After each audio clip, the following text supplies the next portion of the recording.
Hey everyone, welcome back to Gavin Reads It All, and welcome to episode 2 of Summerween 2026. Today I will be doing days 4 and 5, and I will be covering 80s horror. So horror books that were published in the 80s, as well as watching some horror movies I've never seen that were released in the 80s, if I can lock in, because the books that I'm about to read, they don't have audiobooks. So it'll be all purely physical reading. Oh, I see squirrels. So I can't, just fanny on. I will need to actually sit down and just crack on. So hopefully we can do that. It is currently Monday morning. I am on my way to personal training. So once that's done and I can get home and get showered, and we can really start the next couple of days of Summerween. So yeah, I will let you know the 80s books that I will be reading. I have another couple of vintage 80s horrors that I would like to read, a little bit like in vlog 1, which I will link down below if you haven't yet seen it.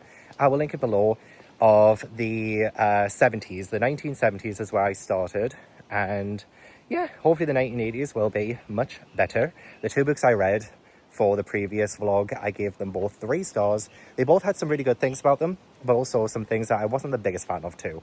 So hopefully the 80s ramps it up. I really do think that 80s horror, in terms of movies, is one of the best decades of horror in horror movie history, in my humble opinion. So I'm hoping, oh my god, I'm hoping that the books will follow suit as well. It is so bloody muddy. It always is this way. But I wanted to do a vlog update. I wanted to introduce the vlog, let you know what I'm doing. There's no one behind me. Good. This is feeling very Friday the 13th, which, I'm going to be honest with you, I've actually never seen the original Friday the 13th. So maybe that will be my first 80s horror film that I watch tonight. And I have seen the remake. Is that the one with Jared Padalecki from Supernatural? Honestly, I loved that man so much back when that film came out.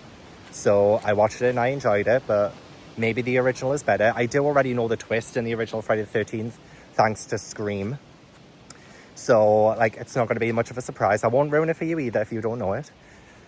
But yeah, I'm going to continue my walk, and it's quite nice. Miserable day today. I say nice because it's actually perfect for Summerween. It's overcast. It's going to drizzle, I think. There's going to be a little bit of rain, so that's nice. But yeah, I don't think there's anything else I need to update you on. So please do like this video if you enjoy. Subscribe if you haven't already. And I will leave Gabby linked down below as well. Gabby is the host of Summerween. And yeah, hope you enjoy. I'll see you soon.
Ooh, I am back from training and I've made myself a coffee so that I can just lock in and do some work before I fully get into my TBR for this video. I firstly need to do the CCs for the first Summerween vlog. That is going live in about 4 hours. It's going public in 4 hours. So I need to quickly do this. Hopefully it doesn't take me too long, because I'm already worried that I'm not going to get through these 2 books today and tomorrow. They're actually kind of a little bit, The Abyss is not, but The Nest is. I'll let you know what it is exactly that I'm reading and what these are about when I get to them. But I do want to try and get this done first so that I can just plow through my day 4 and 5 reads. So yeah, I've just come back from training. I've been in the shower. I've had a little bit to eat as well. So I feel refreshed. I feel great.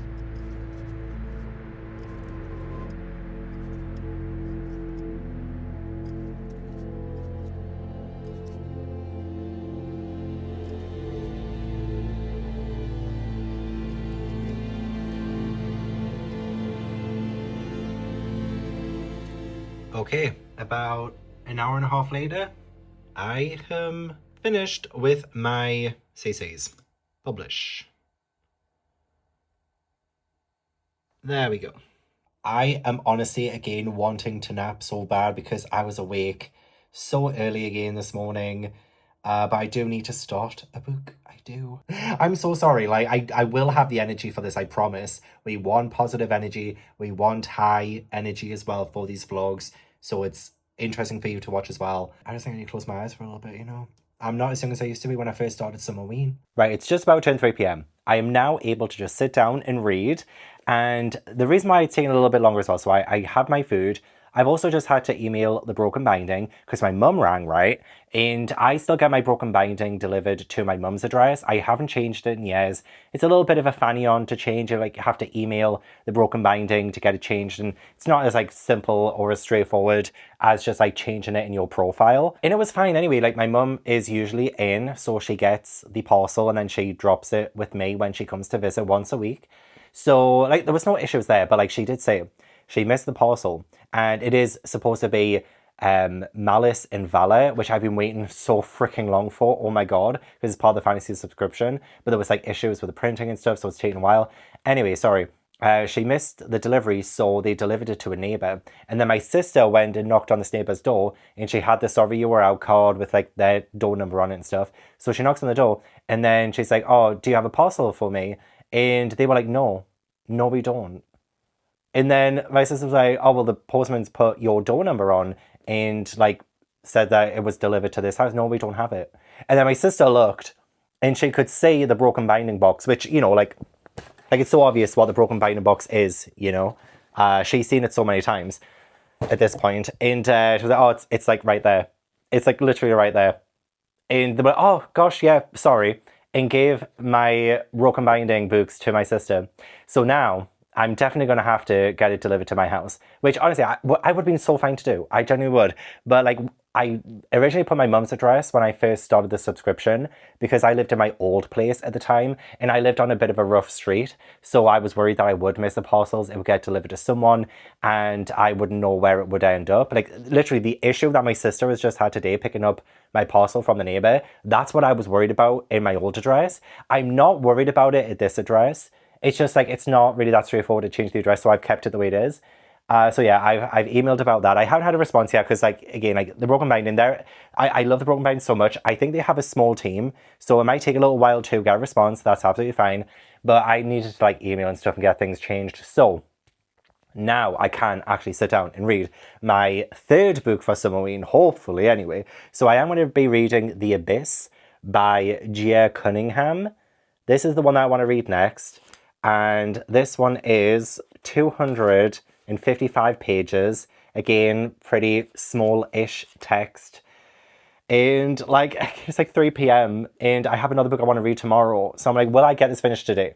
Will I get this finished today? That's the question. I'm really going to have to lock in and focus. This looks so good as well. I love the cover of this one. I think out of all of the covers I have of the like Paperbacks from Hell reprints, this is my favorite cover. I love like how hellish it looks. But there is a coal mine, and then the miners dig too far. They violate the Earth's most ancient and closely guarded secret. Now blood flows from faucets and huge thorns tear the ground apart. Grotesque half-seen creatures terrorize the town, and the stench of sulfur fills the air. Now the legions of hell itself raise their unspeakable dominion over heaven and earth from the abyss. That is exactly the kind of horror that I want to read from like the 1980s. And I just think it's going to be so like atmospheric. I think it's going to have that 80s writing vibe. You know, it's quite hard to describe, but I imagine that's what it's going to be like. I want carnage. I want hell on earth. You know, after the last two books I read, I want hell on earth. So I'm so excited to read this one. This might be a bit of a boring Summerween vlog because I will just be reading like non-stop now. I've definitely not given myself enough time to read the 80s books that I want to read. But you know what? That's just going to be part of the fun. That's going to be part of the stakes of this episode, this vlog 2 of Summerween. Will I read both 80s books on time? You're going to have to stick around and find out. I'm literally on the first page. I just opened my book. Every time. I'm telling you guys, every time.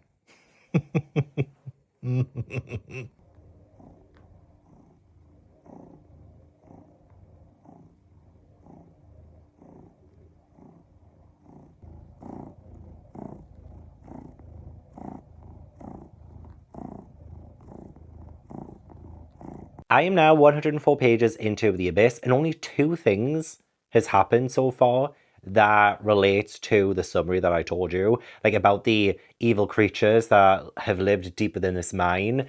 And like, don't get me wrong, like this is giving a little bit of budget Salem's Lot. And I'm gonna try and stop, comparing other books to Stephen King books. I need to stop doing that. But, Stephen King books are a point of reference for me because I've read pretty much all of Stephen King's books from the 70s and 80s. So like that's kind of how I compare and contrast. And what I mean by a budget Salem slot is that we have a town and there are quite a few characters being introduced and you get like a little sliver of their life. And I think the main people that we're following are Crystal, Seth, and Sunny. And it's so messy. It is so messy. It's actually kind of a little bit juicy. So let me tell you what's the crack between these three in particular. So Crystal, she is a single mum. However, she has been seeing and sleeping with Seth, and Seth is someone whose brother died, and Seth's brother was married to a woman called Sunny. However, Sunny wants Seth. And so Sunny's coming up to Crystal and she's like, you better stop seducing my man. And Crystal's like, sorry, I'm out. Kind of, you know what I mean? It's just like there's a little bit of messy character drama between characters, and I live for that. I do. I've kind of noticed that this book is maybe feeling a little bit more promiscuous than some of the books I've read from the 70s. And I don't know if that's also an indication of horror films from the like 70s going into the 80s. You do have some of the promiscuous, sex-loving teenagers from the 70s, like in Halloween, for instance. But I really do think a lot of the characters from 80s horror films are more like sex positive, and there's a lot more of it, I think. And I'm already kind of getting a sense of that from this book itself. I believe this came out in 1981. Okay, so this would have been written probably like 1980 or something, like the end of the 70s. So I can totally see that kind of parallel with horror movies and how that is growing into the 80s. So yeah, a little bit more frisky action. Definitely a lot of references to boobs. Also, men are so freaking gross.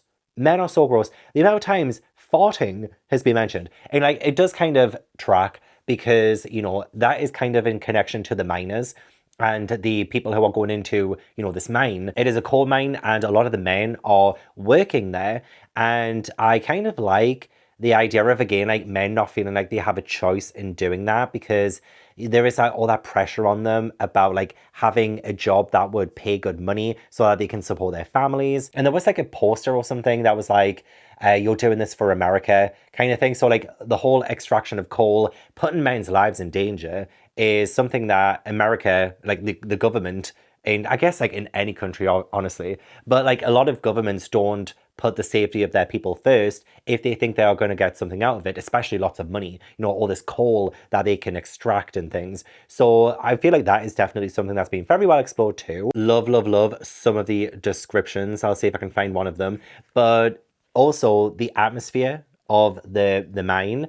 I was recently at a slate mine filming a vlog for Vlogs of Halloween, so I can picture all of this in my head because I went 1,375 feet below ground to film a video of me reading a horror book. So I'm very excited for that video to come out. I've edited it. I think it came out pretty well.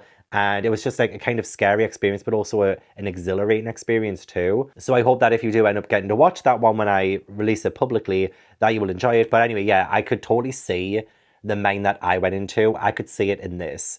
And I think that really helps with it. But yeah, lots of really great descriptions. Book is also split into books. So there's book 1, book 2, book 3.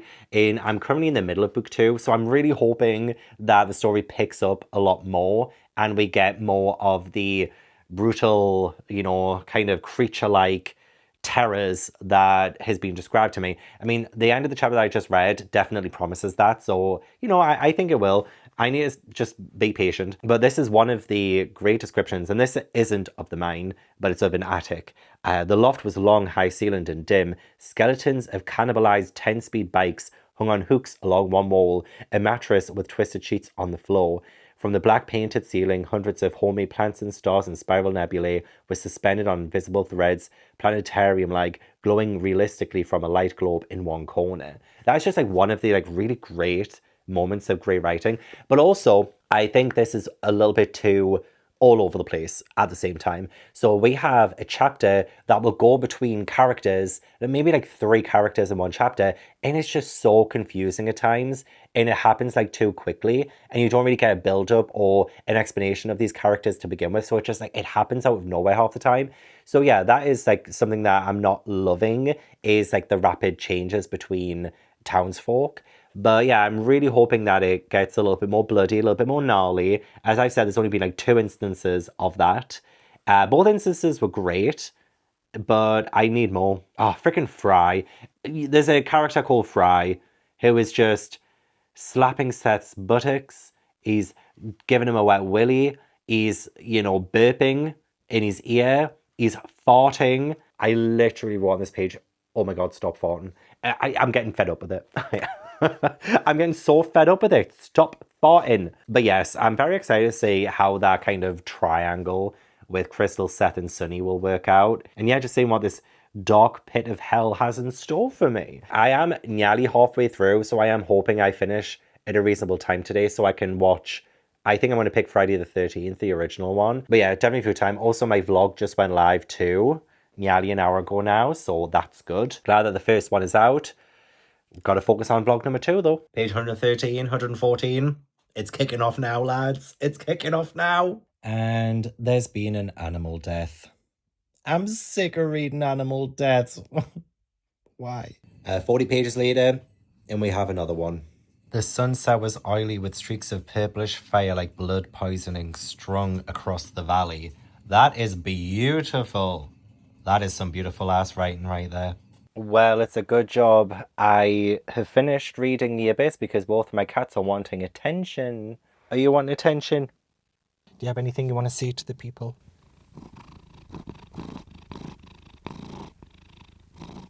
I'm just collecting rent. Okay, Toby, I've got a job to do. Okay, so I've just finished The Abyss. It was crazy. It was definitely rather crazy. And while a lot of it just didn't have a whole lot of flow, I feel like maybe this could be some sort of allegory for drugs usage in general. And I'm wondering, in the 80s, even like the late 70s, the early 80s, was there a big drug problem in America? I read the introduction to see if it would mention something about that, but it didn't. The only thing that I really mentioned was about like the mines closing and like governments passing regulations and things and miners dying of black lung disease at gruesome rates. And yeah, like the 70s and 80s, it talks about all these different mines and how many people died. The nation must have the coal and the world could go to hell. And apparently Ronald Reagan had just become president, promising to make America great again, and overturned as many government regulations as he could, as fast as he could. I can imagine this book delves into, I don't know a whole lot about American history. I am British, but I can totally see that being represented in this story, especially considering like how quickly and how violently things turn by the end as well. Some, again, like great descriptions, which I think I've already mentioned, but it's just crazy like how much of a fever dream this becomes. And that's why I'm thinking it's an allegory for drugs as well, because the amount of times like dope is mentioned and people being called dopehead, like, oh, is he on dope? And things like this. And just the amount of dreams that people have and how crazy those dreams are. And then they'll wake up and then, yeah, it just lots of crazy, weird things. Oh, and there was a character, page 200, 201. It was very satisfying. I'll not say which character, but they needed to go. And there's a few pervy things. Again, I feel like whenever a man is writing horror in these days and ages, and we had that in the 70s with Peter Tonkin, who wrote Killer, and the objectification of women's bodies and their breasts and things like that.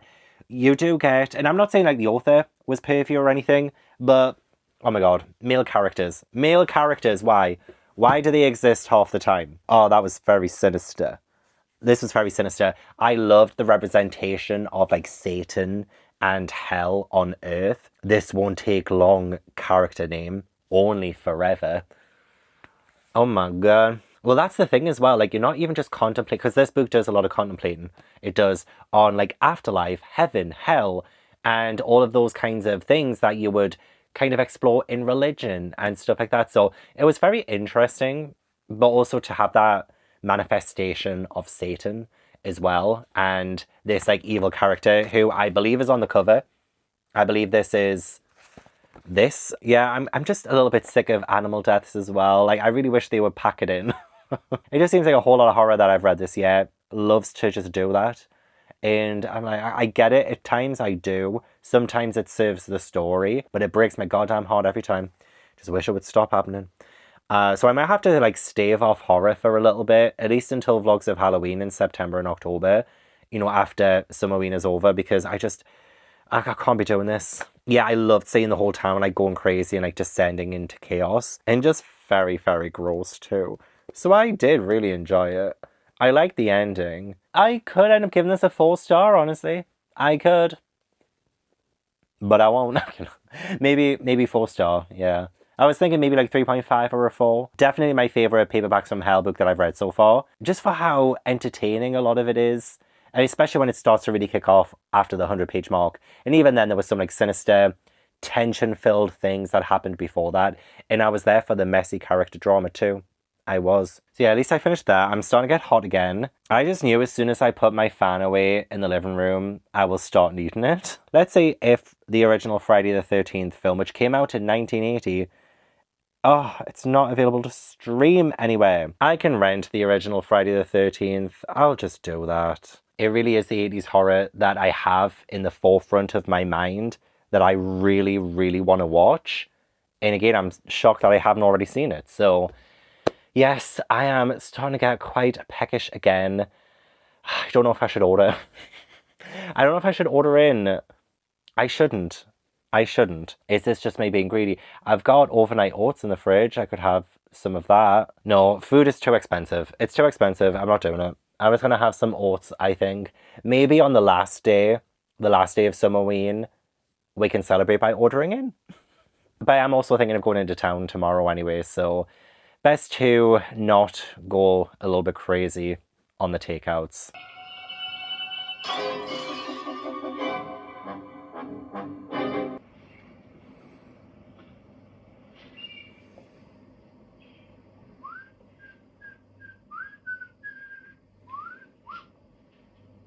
Treatment of these animals. Now, this is once again an example of something happening on Mehmet Oz's watch for not 1 year, not 2 years, but over 20 years that he simply wasn't alerted about? Really? Happy day 5 of Summerween. I am getting ready to go into town because I need to get some new trainers because mine are falling apart. I've had them for years and I would like to get them changed. I really would like to start running a little bit more as well. In the current shoes that I wear when I run, they end up hurting my feet, so it'll be nice to actually like be able to do that. But anyway, I will be taking The Nest with me by Gregory A. Douglas. The Nest looks like it's going to be another creature feature. It has massive mutant cockroaches in it. And this sounds like really gross. It says, no one ever imagined that conditions were perfect for breeding, that it was a warm womb, fetid, moist, and with food so plentiful that everything creeping, crawling, and slithering could gorge to satiation. Sorry. Because yeah, it's talking about a garbage dump in Cape Cod. But yeah, it seems like these mutant cockroaches appear and causes terror. So that'll be really fun. So I haven't started it yet. I have all of this to read today because it is like the last day of the vlog. And this is 292 pages. So it's the longest Paperbacks from Hell book that I'm going to be reading. I do have reading sprints later with my channel members, so that'll start at 4 p.m. It is currently 9:25 a.m. So I want to get in town, you know, grab some new shoes, maybe go to a cafe, start my reading there, come home, give you an update, do some sprints, and then hopefully watch a horror movie tonight. I did watch Friday the 13th, the original one, and I quite liked it. I did. I did think, though, a lot of the deaths happened kind of like off screen. Is in like you'll see them scream and then the camera will pan away and then it'll come back onto the victim and they've got like an axe in their head or something. So it's like you don't ever really get to see the actual act. You only ever really see like the immediate before and the immediate after. And I found that really weird. There was a couple of times though when you did get to see the actual act of it. And, you know, the practical effects were amazing. I thought the effects were really good. It didn't, again, have, like, some of the best acting I've ever seen, but it was actually really enjoyable. It was, like, campy fun, and I loved the setting of Camp Crystal Lake as well. I did quite like the twist, even though I knew it was going to happen. I was rooting for some of the characters. I forgot that Kevin Bacon was in it as well. That's insane. But yeah, no, the original Friday the 13th was pretty good, and I already know I'm going to have to change now because it was overcast, it was raining, and it does say it's going to rain soon.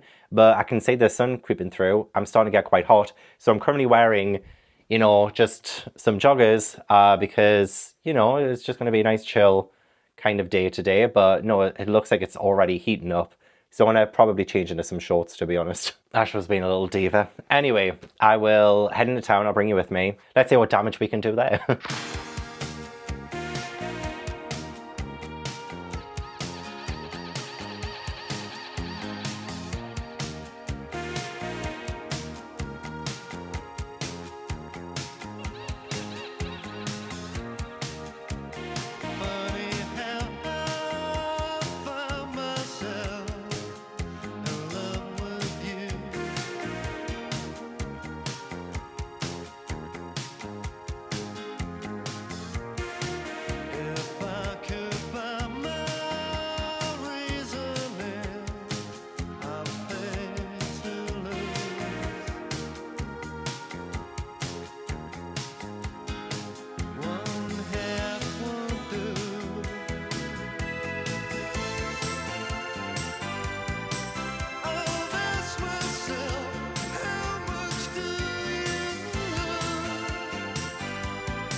I am back home now and I have gotten my trainers, which is amazing. I will show you those in some upcoming vlogs. Maybe tomorrow. I do have training in the morning, so maybe in my third and final Summerween vlog, when we do day 6, I will show you my new trainers. But also I did have a little bit of a shopping spree in Forbidden Planet. So I did actually get quite a few books. I also went to HMV too, because I wanted to see what horror films they had. And, you know, with the whole news about Sony not doing physical, like, disc releases anymore, I think from 2028 onwards, physical media is so important. So, you know, I haven't really collected that many films in a little while. Like, I'll get some every now and then if it's a film that I genuinely love. You're like, okay, I want to keep that one. So I did end up getting 4K Blu-rays today. But these are films that I love. So one of them is The Descent, which I rewatched not too long ago before I went away on my caving adventure. And apparently this has just come out on 4K. So I was like, okay, let's get it because I absolutely freaking love The Descent. It's one of my favorite horror films. And I also got Corpse Bride. I love Corpse Bride so much. Didn't realize that was in 4K as well. Mean Girls. Mean Girls, one of my favorite films of all time. And yeah, I had to get that too because yeah, again, like I want to have all the films that I love. And the last one is The Conjuring. So we do have a horror film. I really enjoy The Conjuring. One of my favorites from the series. I do like the second one Can't really remember the third one all that much, and I've never seen the fourth one. So glad about that. It was 3 for £50 in HMV, so that's why I got these three. And then The Descent is like brand new, so it wasn't in that deal. But I still wanted to get it because I love the film. So anyway, that was my little movie haul. In terms of books, I did get the new volume of One Piece, which actually isn't supposed to be out until the middle of August in the UK. So I was very surprised that Forbidden Planet had it. This is volume 112. And yeah, 13th of August, that's when it's supposed to come out. Today is the 7th of July. So, win there. Ghost and Witch Volume 1, I've never seen the series before, but I love anything to do with witches, and it's from the same mangaka as The Ancient Magus Bride, and I really enjoyed the first volume of that. So, anything to do with witches, I'm there. Also, the third volume of Heaven Official's Blessing. Every single time I go into Forbidden Planet or Traveling Man, they never have volume 3. They have every other volume. So for months and months and months, all I've had upstairs are 1, 2, and 4. And I've been waiting for volume 3 to be in store. I don't want to order online just in case it gets like damaged in transit, because this is such a beautiful series. So I waited for it, and it's in the 3 for 2 in Forbidden Planet as well. So score. And then in terms of like horror books, I did pick up Malka, I need to find out how to bloody pronounce this one, by Monica Kim. I loved The Eyes Are the Best Part, and I've been wanting to get my hands on this because I've heard some good things about it. I also picked up Maneater by Ellie Graves. I saw Steph pick this one up recently. Steph loves. She did her first 3 Summerween days, and she mentioned this one. And I was like, oh, I've never heard of that. That looks really good. And it might have something to do with cannibals. So I saw it in Forbidden Planet. I was like, you know what, actually, let's get it. And then finally, I picked up The Heart of the Naga by Lee Youngdo, and it is translated by Anton Her. I've heard of this one before. It's like the first book in the Bird That Drinks Tears series. I have heard of this. Maybe it was Elliot from Elliot Brooks, maybe, who mentioned it. And so I saw it and I was like, you know what, that rings a bell. I really want to read it. Let's get it. So that was my little book haul as well. And then I did go to a place called Olive and Bean to just have some food, have some coffee. And I did start The Nest by Gregory A. Douglas. I am now 55 pages in. I actually did not want to put it down. I didn't want to put it down. But then I was like, I really need to get home. Because I thought Ash and Toby would need me. They're both still asleep upstairs. I've been home for about like 20 minutes now. And, you know, I potted on, made myself a protein shake. I used the toilet facilities. And neither of them have come down to see me. So I was like, okay, well, they didn't need me. This one, it has not stopped since it started. And this is exactly the kind of horror that I wanted from this era, that demonstrates that fast-paced horror kind of, like, you know, story. And yeah, I don't want to put it down. I will say the first chapter, though, animal death. And I was like, for God's sake, not again. Not again. But there is one. And I was like, ugh. But it goes straight into it. Literally the first sentence. Under a luminous moon, the garbage dump on Yorkie Island off Cape Cod began to shudder and vibrate grotesquely. So literally the first page is when we have these cockroaches, kind of like they're mauling these rats and they're taking their eyes. And these cockroaches are big, they're massive, they're not supposed to be their size. And instantly, it's just like, it's like a tumor or festering pustule that seemed ready to split open, almost as if a buried alive victim was straining to push out of a moldy grave. So like literally this is hour 0 of this carnage and this chaos that's about to kick off. Vermin screaming with agony, writhing bodies were as bizarre as their gyrations and shrieking. You have that whole womb imagery again that was on the back. But it's so ominous and so terrifying from chapter 1. Literally the first 9 pages is chapter 1. And boom, boom, boom. It's just non-stop. Chapter 3, there is a 6-year-old and a 9-year-old who their parents are like, oh, kids, go into the woods and get some kindling or whatever. You know, the woods are so safe, nothing will hurt you.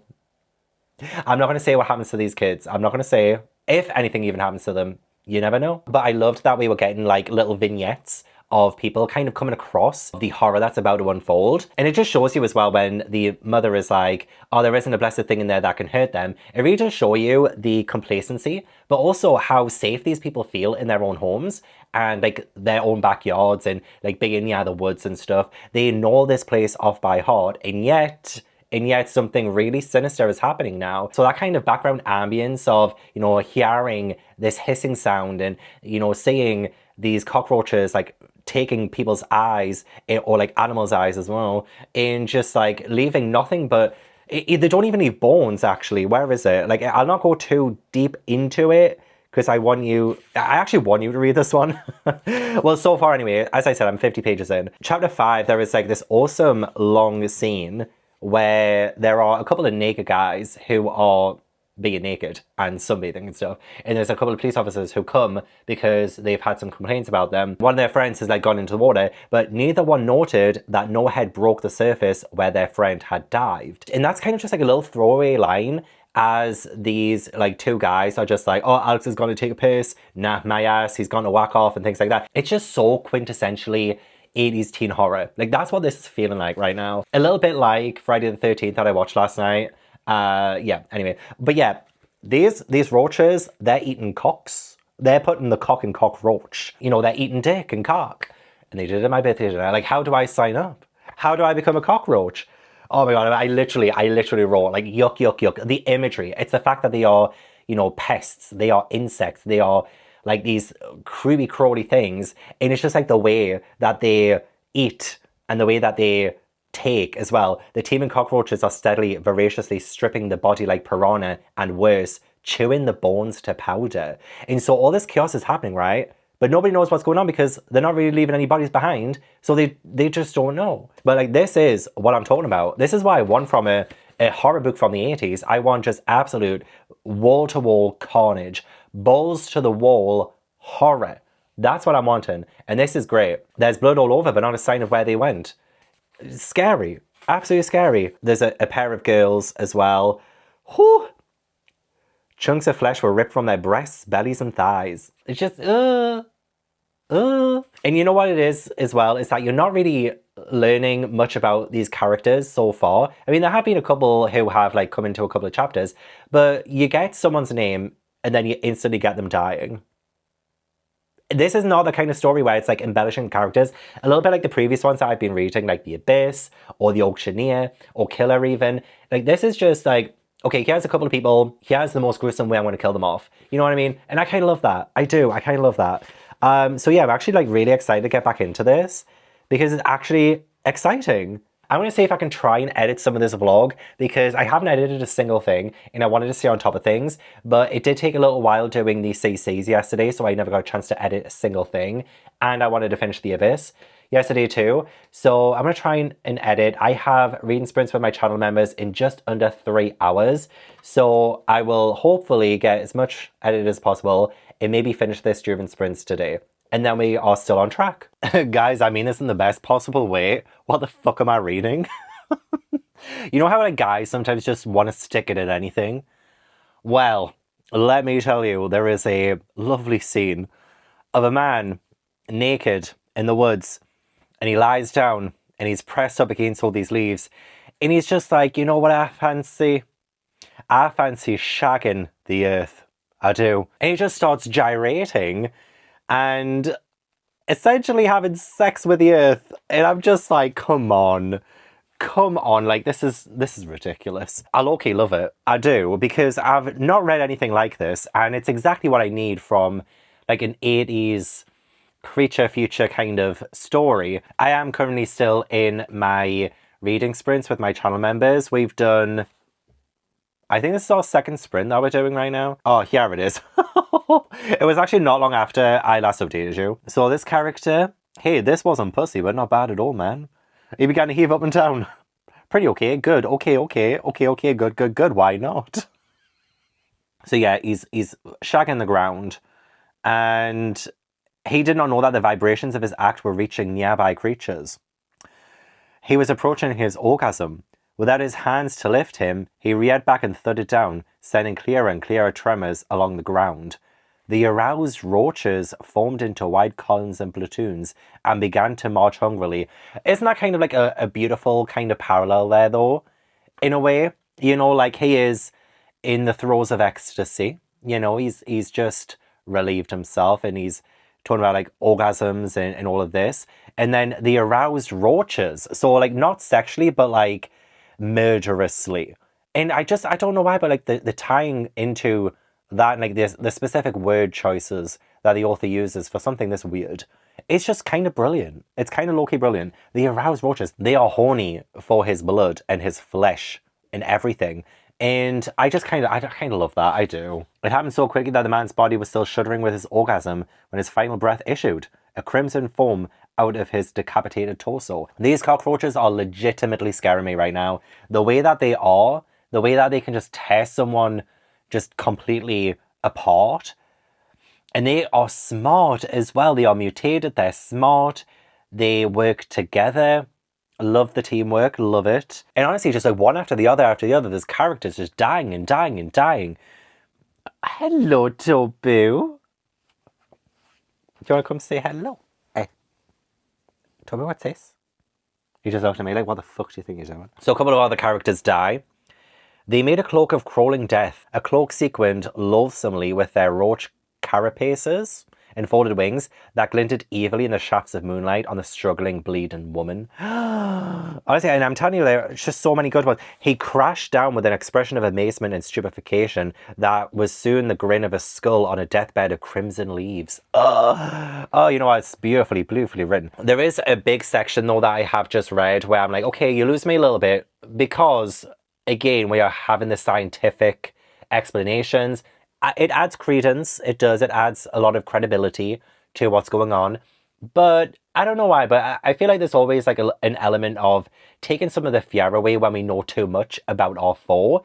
I kind of love the idea of it being a mystery, not understanding what's going on. I'm loving the chaos and confusion. So when we go through like a long stretch of trying to explain things scientifically, I don't know, it just starts to lose me because I'm like, okay, good for you, but like they're actually killing people right now. Do we need to know this? What good is this? I don't need a history lesson on cockroaches, okay? Let's just get back to people shagging the earth and people getting torn apart. Two of my favourite things. I do still have about like 140 pages to go. Really hoping I can get them done. I think I've got like 2 more 1-hour sprints left with my channel members. I should get them done. And then I do still need to watch an 80s horror film. I feel confident that I will get this done tonight, but it probably will be like 10, 11 o'clock at night by the time I finish. And I'm just like, oh my God, I've got training at 9 a.m. And I am a little bit worried that things will start getting a little bit repetitive because, yeah, don't get me wrong, like I'm loving all the carnage and people who we don't really get a chance to know just meeting their grisly end. But I'm like, okay, 140 more pages of this? It could end up getting repetitive. It could. At the minute, it's fine. But I'm trying to brace myself just in case it does really get repetitive. But I am loving this. I'm finding it so entertaining. I think I've been bitten by something and it's really itchy. And considering I'm reading this where these insects are eating and biting people to death, this has actually got me a little bit concerned. Like that is, I just want to scratch it. I don't know how this happened. How did this happen? What bit me? What the hell bit me?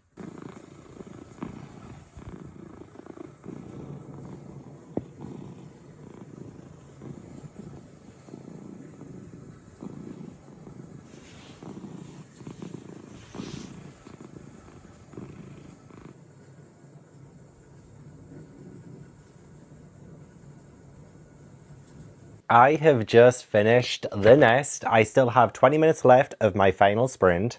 So we did good. We did very good today. And yeah, I'm going to give this one 4 stars. This is definitely my favorite one of the like paperbacks from hell books that I wanted to read for these vlogs. And yeah, it didn't end that excitingly. I mean, there was a little bit of a sort of like last moment kind of horror. And yeah, it just, I don't know, maybe because the start of this was so bonkers and so ridiculous, but like in a really fun and entertaining way, that it just could never really live up to it after a certain point.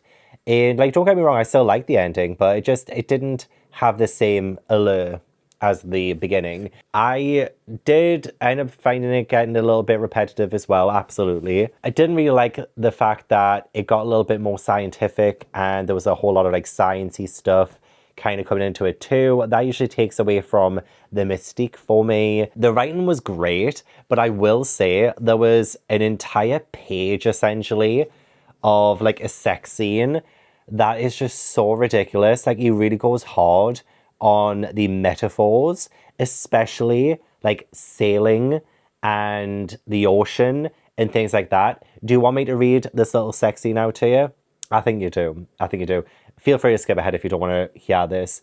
There's nothing like really a spoiler, just like two characters having sex. So I feel like that's not a spoiler. But like, it's just the metaphors. It's just this long ass way that he's written this scene. I'm just like, fucking hell. Sex swept over her and sent her spinning in a riptide of a discovered ocean without end. Her body surged like a breaking wave itself, a curling spume and lacy foam of sheer breath-catching delight. Peter Hubbard's sex pressed between her legs, and she spread herself wider, welcoming, wanting, lusting for him now. She felt Peter Hubbard enter her body. I love the fact that it continues to say his full name. Just call him Peter. Just call him Peter. He was full and strong and straight. She uttered one small cry which gave way in a moment to a gasp of ecstasy.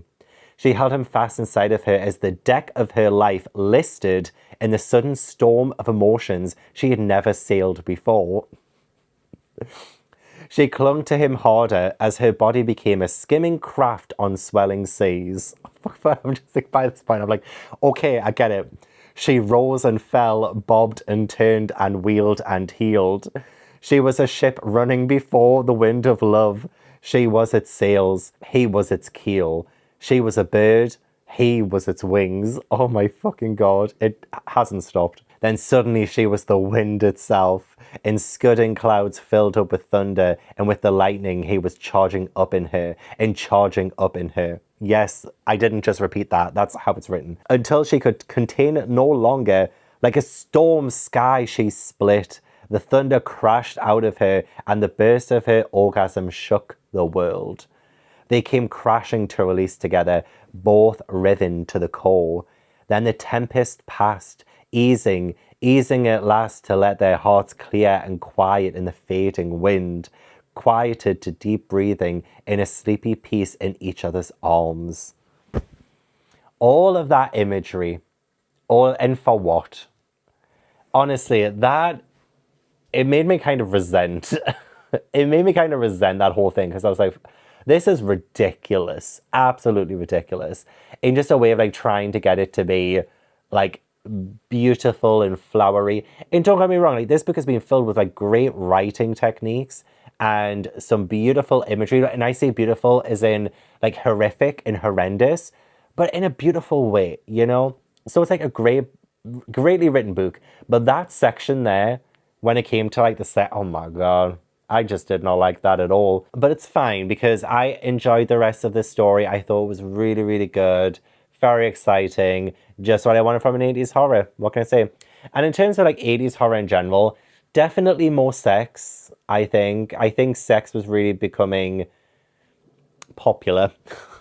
Obviously sex has always been popular. That's how we're still, alive. That's how humans are born, right?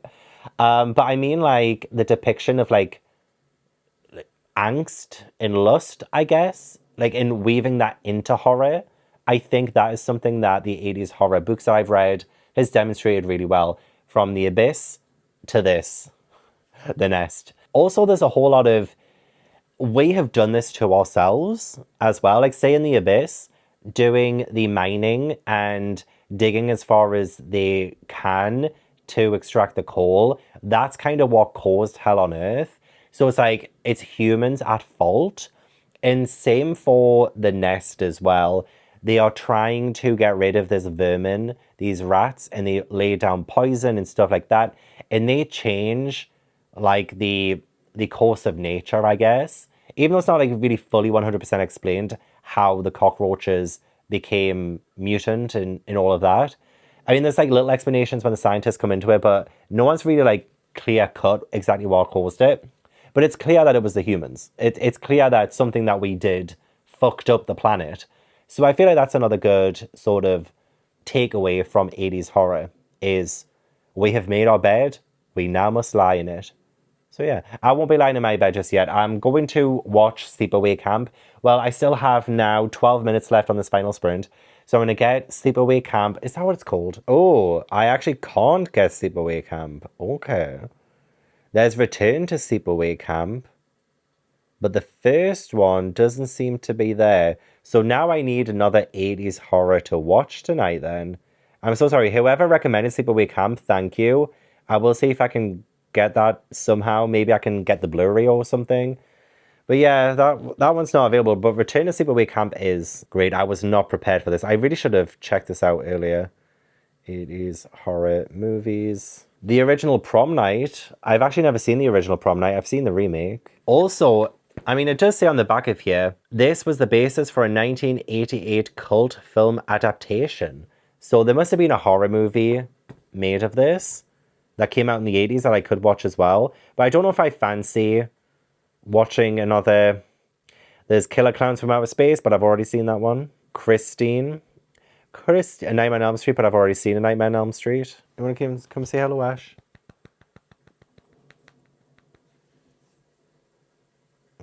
Aliens I've seen, Nightmare on Elm Street, The Fly. I don't know if you can see Ash's head. Hello, Ash's head.